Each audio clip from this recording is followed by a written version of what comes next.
మంచిది. దేవుని ఘనమైన పరిశుద్ధ నామముకే మహిమ కలుగును గాక. దేవుని యొక్క మహాకృపను బట్టి గత కాలం అంతా కూడా దేవుడు కాచి కాపాడి ఆయన రెక్కల కింద దాచి మరొక రోజు ఆయన సందులో గడపడానికి ఆయన ఇచ్చిన ఈ సమయాన్ని బట్టి ఆయన నామముకే మహిమ కలుగును గాక. చిన్న ప్రార్థన చేసుకుని వాక్య భాగంలోకి వెళ్దాం. స్తోత్రం ఆయన మహాపరిశుద్ధుడు అయిన దేవ, మీకే వందనాలు, స్తుతులు, స్తోత్రాలు.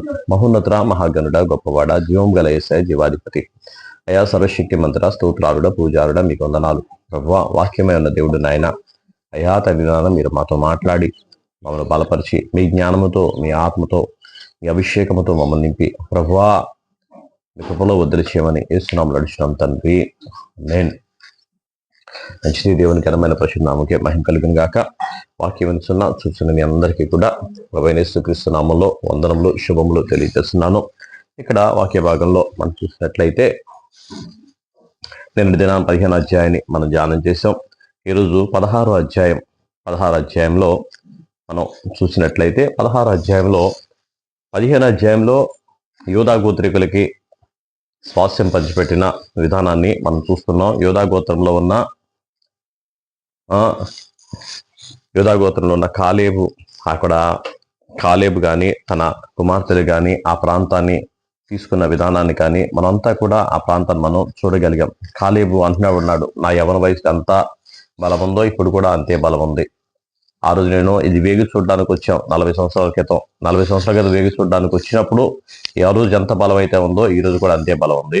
అయితే నేను అంటున్నా, ఆయన అడిగేదంతా కూడా అదిగో అక్కడ అనాకీలు ఉన్నారు, ఆ కొండ ప్రాంతంలో, హెబ్రోన్ ప్రాంతంలో అనాకీలు ఉన్నారు, అనాకీలు ఓడించి ఆ ప్రాంతాన్ని స్వాధీనపరుచుకుంటాను, నువ్వు గనక ఆ ప్రాంతాన్ని నాకు ఇచ్చినట్లయితే అంటే అలాగే అని చెప్పి యెహోషువ కాలేబుకి ఇచ్చాడు.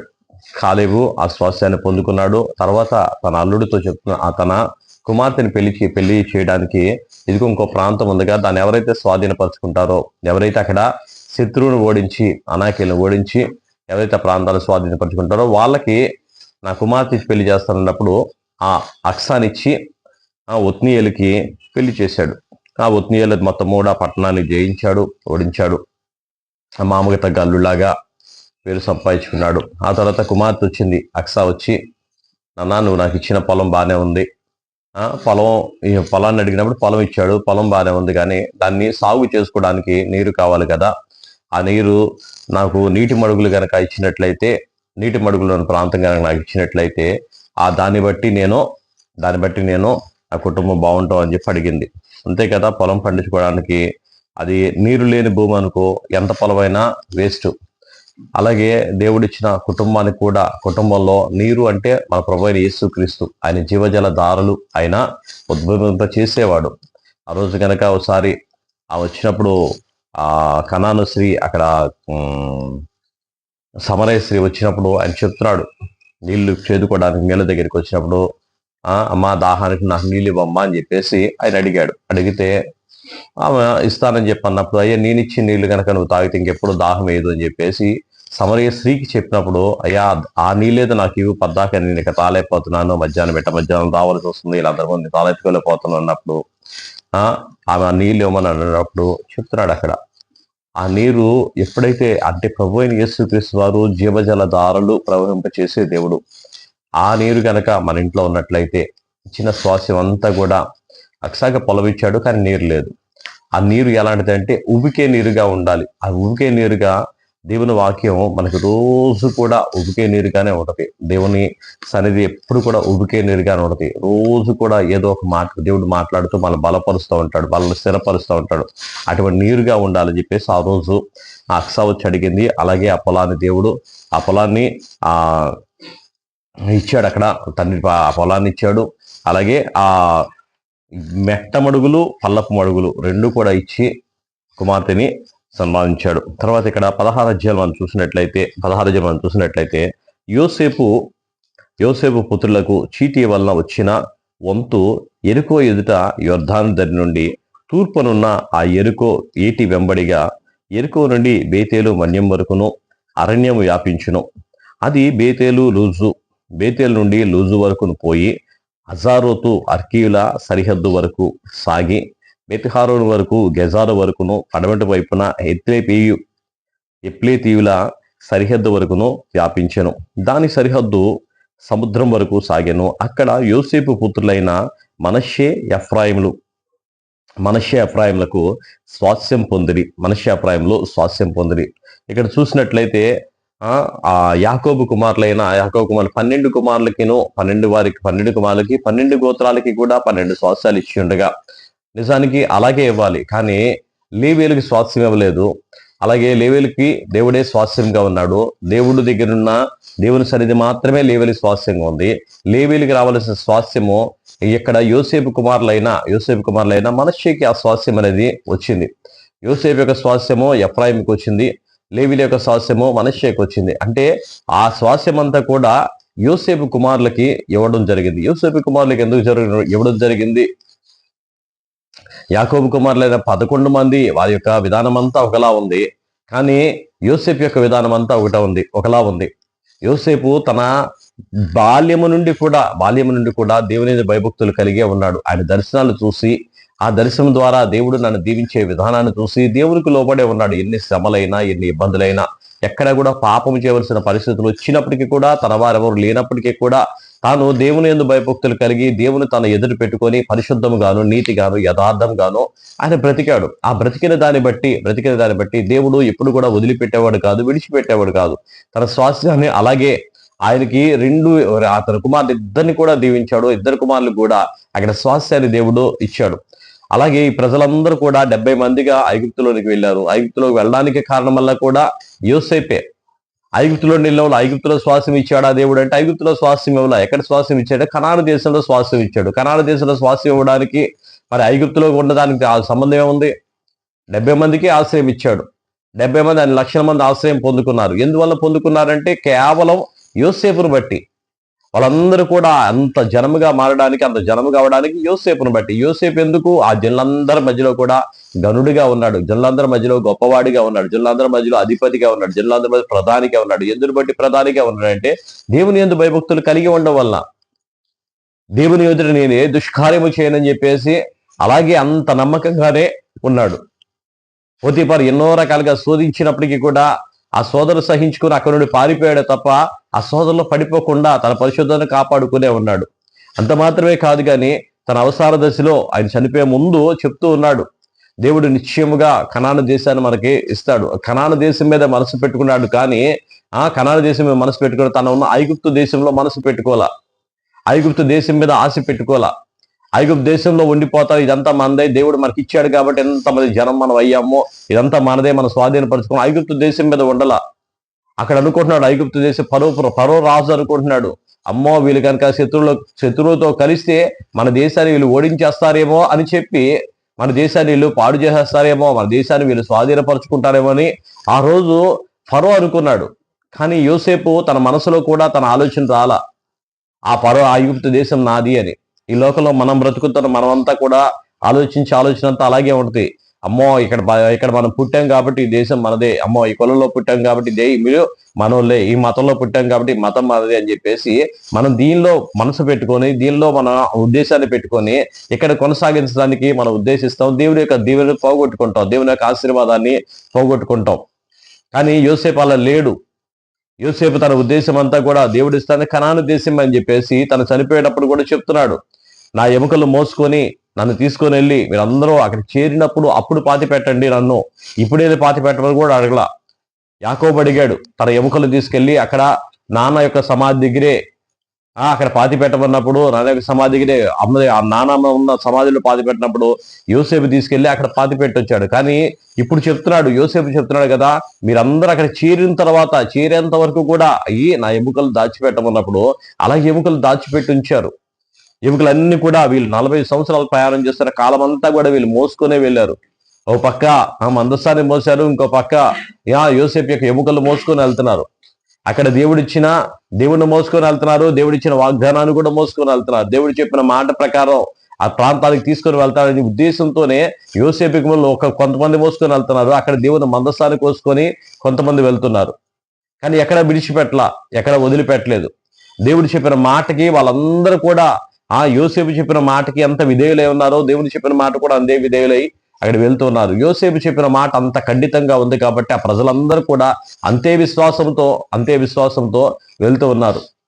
యోసేపుని బట్టి అక్కడ 400 సంవత్సరాలు బతికినప్పటికీ కూడా, యోసేపు 400 సంవత్సరాలు బతికినప్పటికీ కూడా మోషేకి ఆ మాట సెలవిచ్చినప్పుడు మోషే ఆ ఎముకలు తీసుకురావడానికి ఎముకలు తీసుకొని వెళ్తున్నారు.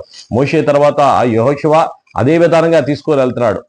ఎందుకంటే యోసేపు అంత భక్తిగా జీవించాడు, అంత యథార్థంగా జీవించాడు, దేవుని భయభక్తులు కలిగి ఉండడం వల్ల ఆయన అంతవరకు కూడా ఎప్పటికీ కూడా వాళ్ళ హృదయాలు చెరిగిపోయిన ముద్ర వేసేవాడిగా ఉన్నాడు. ఆ ముద్ర ఎక్కడ దాకా వచ్చిందంటే తన పిల్లల ఆశీర్వాదం దాకా వచ్చింది. తన పిల్లలైన మనష్షే ఎఫ్రాయిములు ఇద్దరు కూడా ఆశీర్వించబడేలాగా, మనష్షే ఎఫ్రాయిములు ఇద్దరు కూడా దీవించబడేలాగా, అక్కడ వారి స్వాస్థ్యం ఇచ్చేలాగా అంత కృపను దేవుడు దయచేశాడు. తన యందు భయభక్తులు గల వారిని ఎప్పుడు కూడా ఆయన విడిచిపెట్టు. అందుకే అంటున్నాడు, నీతిమంతుని పిల్లలు భిక్షమెత్తుకోవడం కానీ అడుక్కోవడం కానీ నేను ఎంతవరకు చూడలా. నేను చిన్నవాడిని ఉన్నాను, ఇప్పుడు ముసలివాడిని అయ్యాను. నేను ఎప్పుడు కూడా అది నేను చూడలేదు. నేను గమనిస్తున్నాను, దేవుడు ఎప్పుడు కూడా వారిని దీవిస్తాడు, దేవుడు ఎప్పుడు కూడా వారిని ఆశీర్వదిస్తాడు. నీతిమంతులుగా మనం బ్రతకడం అనేది ఆశీర్వాదం అని చెప్పేసి దావీదు గారు చెప్తూ ఉన్నాడు. ఇక్కడ కూడా అదే పరిస్థితి ఇస్తున్నాడు దేవుడు. అలాగే వారికి స్వాస్థ్యాన్ని పంచిపెట్టినప్పుడు ఇచ్చాడు. అక్కడ మనష్షే ఎఫ్రాయిములకు ఇద్దరికి కూడా స్వాస్థ్యాన్ని పంచిపెట్టారు. దీన్ని బట్టి స్వాస్థ్యం పంచిపెట్టారంటే మనష్షే ఎఫ్రాయిములు గొప్పవారని కాదు, యూసేపును బట్టి అక్కడ స్వాస్థ్యం అనేది వారికి వచ్చింది. చూడండి 5వ అధ్యాయం 5వ వచనంలో, ఎఫ్రాయిముల సరిహద్దు అనగా వారి వంశముల చొప్పున వారికి ఏర్పడిన సరిహద్దు అదారు నుండి మీది బెత్‌హరోను వరకు తూర్పుగా వ్యాపించెను. మీది సరిహద్దులు మిక్మేతా యొద్దకును సముద్రపు వరకును పశ్చిమోత్తరముగా వ్యాపించి ఆ సరిహద్దు తానాన్షీలోను వరకు తూర్పు వైపుగా చుట్టూ తిరిగి మనోహ వరకును తూర్పున దాటి యానోహ నుండి అతారోతు వరకును నారాతు వరకును ఎరుకోకు తగిలి యోర్దానునొద్ద తుదముట్టెను. తప్పుయా మొదలుకొని ఆ సరిహద్దు కానా వరకును పశ్చిమముగా వ్యాపించెను.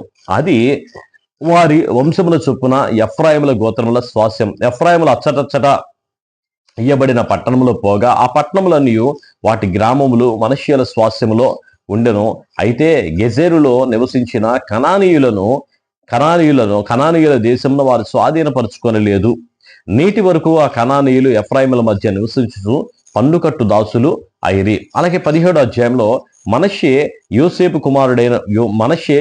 కుమారుడు గనుక అతని గోత్రమునకు అనగా మనష్షే పెద్ద కుమారుడు గిలాదు దేశాధిపతి అయిన మాకీరునకు చీట్ల వలన వంతు వచ్చెను. అతడు యుద్ధవీరుడైనందున అతనికి గిలాదును బాషానును వచ్చెను. మనష్షేలకు కలిగిన వారికి, మనష్షేల్లో మిగిలిన వారికి అనగా అబీయెజరునకు, ఎలేకీలునకు, అస్రీయేలునకు, షెకెమీయులకును, హెపెరీయులకును, షిమీదీయులకును వారి వంశముల చొప్పున వంతు వచ్చెను. వారి వంశమును బట్టి యోసేపు కుమారుడైన మనష్షే యొక్క మగ సంతానం అది. మనష్షే మునిమనుడును మాకీరు ఇనుమనముడు అయిన గిలాదు మనవడు హేపేరు కుమారుడైన సెలోపెహాదుకు కుమార్తెలే గాని కుమారులు పుట్టలేదు. అతని కుమార్తెలు పేర్లు మహోలా, నోయా, హొగ్లా, మిల్కా, తిర్సా అనునవి.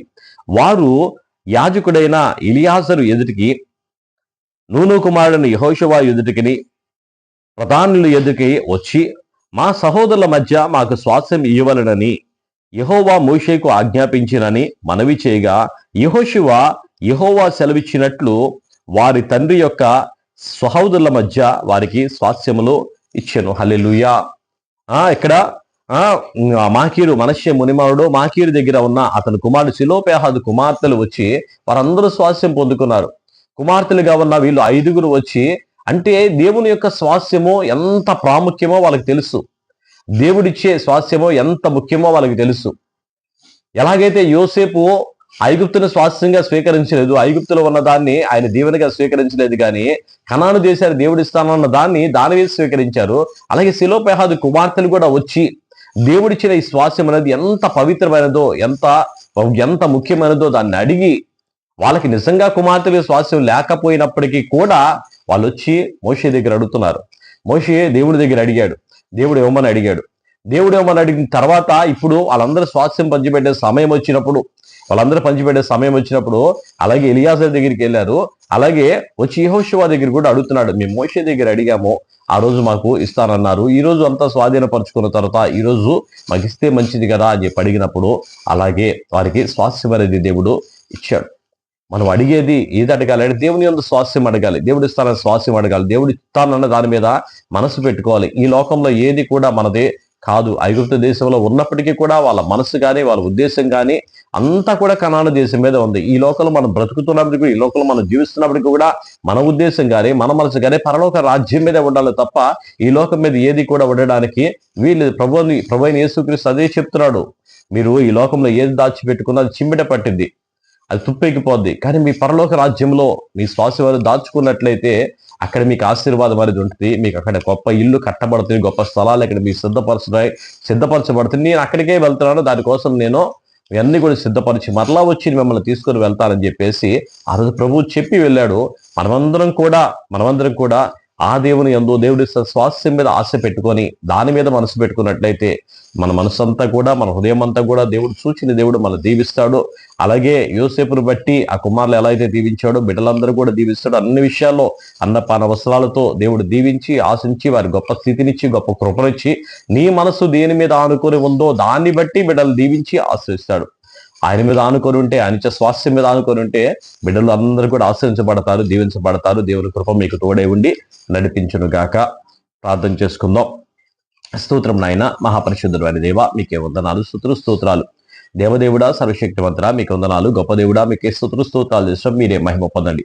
వాక్యమే ఉన్న దేవుడు నాయన ప్రభువా, మీరు మాట్లాడే ప్రతి మాట నాయన మాలోని జీవము నింపుతుండగా ప్రభువా, నిజమే ప్రభువా తండ్రి మీకు స్తోత్రం నాయన. యోసేపు నాయన భక్తి కలిగిన జీవితాన్ని బట్టి నాయన అయ్యా తండ్రి నాన్న, అయ్యా తన ఇద్దరు కుమారులు నాయన మనిషి ఎఫ్రాయిము స్వాస్థ్యం ఇచ్చాను నాయన. అంత మాత్రమే కాదు నాయన ప్రభువా తండ్రి నాన్న, అయ్యా మనిషి యొక్క నాయన మునిమనవుడు ఇరమనవుడైన ప్రభువా సెలోపెహాదు కుమార్తెలు వచ్చిన ఆయన అది కూడా స్వాస్థ్యం అడిగినప్పుడు స్వాస్థ్యం ఇచ్చే తండ్రి మీకు స్తోత్రం నాయన. విడువని దేవుడు మరవని దేవుడు నాయన, మీ యందు నాయన భయభక్తులు గల వారి మీద నాయన అయ్యా మీ కృపతోడుగా ఉంచే దేవుడు, మీ స్థానంలో దాని మీద ఆశ పెట్టుకుని ఉంటే నాయన ఆశని తీర్చే దేవుడు తండ్రి మీకు స్తోత్రాలు చేస్తున్నాయని మీ కృపతో జ్ఞాపకం చేసుకోండి. అయ్యా వచ్చిన వీళ్ళందరూ కూడా అయ్యా ప్రభావ వినుచున్న వీళ్ళందరూ కూడా దీవించండి, ఆశించండి, మీ స్థాన్ని తోడుగా ఉంచి నడిపించి మీరే మహిమ పొందమని అయ్యా తన మీ కృపతో వదిలి చేసి సహాయం దయచేమని యేసునామములో అడుగుతున్నాం తండ్రి. ఆమేన్ ఆమేన్ ఆమేన్.